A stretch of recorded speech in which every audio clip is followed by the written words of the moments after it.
Hey, boys and girls, how are you today? Good. I'm good. Just sitting at home, reading some books, having fun with my own kids. I hope you guys are making good choices and doing your work for your teachers and parents. We're back with Gordon Corman's The Hypnotists. We are on chapter 17. Let's go ahead and get started. Tommy slammed his locker shut and turned to his friend. You should listen to yourself, Opus. All you do is complain. At least you got picked for something. The last time I got picked for something, 3rd grade. Yeah, hall monitor. I got so nervous I threw up, slipped in my own barf, and broke my wrist. You don't know what it's like, Jack said. My dad won't look at me because he's afraid of being bent. My mother's ticked off at Dad because he never told her about his family, and both of them would hit the roof if they knew about the night I went to the West Village to meet with the Sandman. They started down the hall towards the science class. If I could hypnotize people, I wouldn't be cooling my heels at any laundromat, Tommy grumbled. I'd be out using my magic powers. It would be Christmas 24/7. That's the one thing about the Sandman's guild that got me. Jax countered. It's not good to get everything you want. That's what those guys tried to do, and their lives went bad because of it. Half of them did time. They've lost their families, their homes, and now they're breaking their necks trying to kick the habit. You sound like my mother, Tommy said sourly. If you were a real friend, you'd be tossing a little of that my way. The power isn't transferable.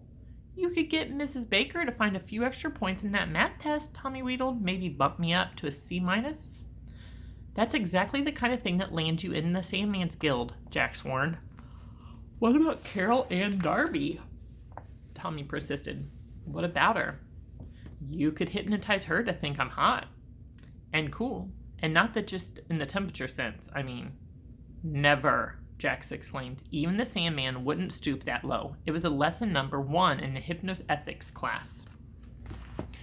What's so bad about it? Tommy challenged. Bringing 2 people together is like an online dating site. Jax was disgusted. First off, it's sleazy. Second, it doesn't really work. Sooner or later, it always wears off. Here's a crazy thought. If you want Carol Ann to be into you, don't act like a dork every time she walks in the room. Thanks for being helpful. You're a pal. Who was that? Tommy. Tommy said that. They took their seats and rifled through their lab books to today's experiment. A group of girls sat down on the other side of the room, Carol Ann being among them. Her eyes met Jax's briefly, and for an instant he toyed with the idea of how easy it would be to bend her. Not to make her fall madly in love with Tommy, just to make her appreciate him a little. Maybe think he was funny or something. Of course, he could be kicked out of Santa for something like that. At the next desk, Tommy was folding his homework into an elaborate paper airplane. Jax elbowed him in the ribs, and he shook his head no. But his friend was not to be discouraged. He was going to get Carol Ann to notice him or die trying. I'm sorry, guys. I am not tired, but I'm yawning. With an artistic flick of the wrist, he launched his creation into flight. An updraft took it across the room, where it bumped the walls and began to sail back to him like a boomerang. He was about to pluck it triumphantly out of the air when a large hand snatched it away from his grasp, crumpled it up, and tossed it to the nearest wastebasket. The teacher, Mr. Morrison. Hey, that was my homework, Tommy said. The whole class laughed. Carol Ann and her friends were rolling their eyes at Tommy, rummaging through the trash to come up with this paper. There must have been food in there because the page was grease-stained as he attempted to smooth it out. This got a round of applause. Tommy took a bow, smearing his shirt in the process. If he's trying to get Carol Ann to notice him, he's doing great. If he wants her to like him, then not so much. A thought occurred to Jax. He couldn't bend Carol Ann into loving Tommy, but would it be so terrible to use a little hypnotism to boost his friend's confidence? Nothing fancy, just a little bit of self-assurance so the poor kid wouldn't think he had to be a clown to get a girl's attention. It was for Tommy's own good, after all. Even Axel Braintree couldn't argue with that. One problem, Jax hadn't been able to bend Tommy before, but surely it was worth another try.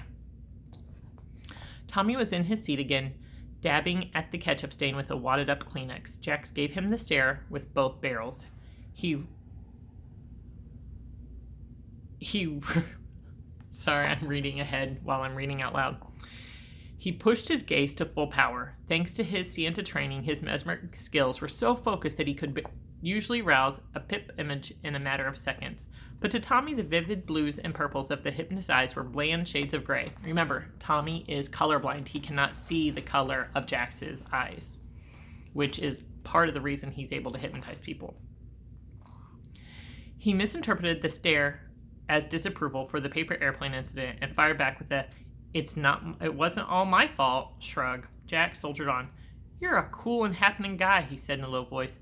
"You don't need to act like an idiot to get a girl to like you." "What are you talking about, Opus?" Tommy whispered back. "Even I don't think I'm cool." A pip image opened up in front of him. "That's impossible. Tommy isn't hypnotized."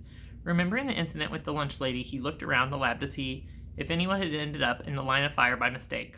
All eyes were on Mr. Morrison, who had begun lecturing. No one was focused on Jax with that vacant, expectant look. Yet the vision persisted, growing more vivid. Who did I bend? According to Dr. Mako, it was impossible to generate the image without a hypnotized subject. Am I so wrapped up in Santa that I don't know what I'm looking at anymore?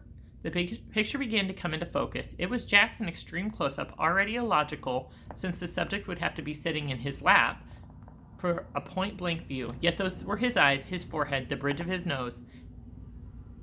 In that instant, Jax knew with absolute certainty what he was looking at.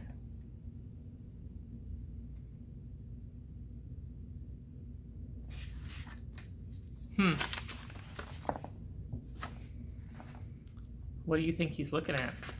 Who is he hypnotizing that he doesn't know about? Not someone in that classroom. Have to think back to the previous chapter. If you didn't read with us for chapter 16, go back and take a look at it. Chapter 17 was a very short chapter. So,